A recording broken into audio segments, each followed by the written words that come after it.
ફરી એક વખત એચઆઈવી એડ્સ વિષયક લોકજાગૃતિ માટે વડોદરા શહેરમાં રેડ રિબન એક્સપ્રેસ આવશે, જે સંદર્ભે આજે કલેક્ટર કચેરી ખાતે વડોદરા શહેરના કર્મશીલ કલેક્ટર શ્રી વિનોદ રાવે પત્રકાર પરિષદનું આયોજન કર્યું હતું।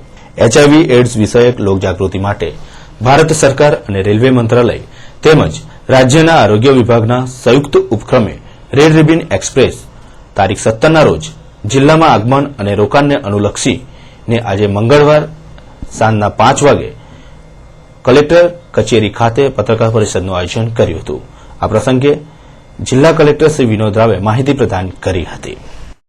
સામાન્ય રીતે સ્વાસ્થ્ય અને આરોગ્ય વિષયક બાબતની ચર્ચા કરતા હોય તો અમે કહેતા હોય છે કે prevention is better than cure, પણ એડ્સના સંદર્ભમાં એને થોડા તફાવત આ વાક્ય રચનાને થોડા તફાવત કરીને prevention is the only cure એ રીતે બતાવવાની જરૂર છે, કેમ કે અત્યાર સુધી સાયન્સે એડ્સ માટેના જે ક્યોર માટે સારવાર માટે કોઈ સક્સેસફુલ ઉપાય અત્યાર સુધી ત્યાં સુધી પહોંચ્યા નહીં। એટલે એડ્સના સંદર્ભમાં જાગૃતતા ખૂબ જ અગત્યની વસ્તુ છે।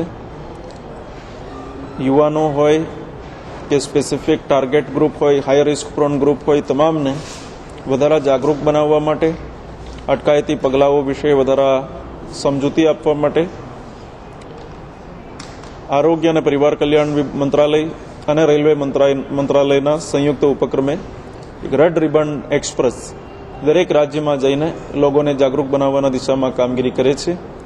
ગુજરાતમાં રેડ રિબન એક્સપ્રેસના આગમન આગામી 17મીએ વડોદરા રેલવે સ્ટેશનમાં થાય છે।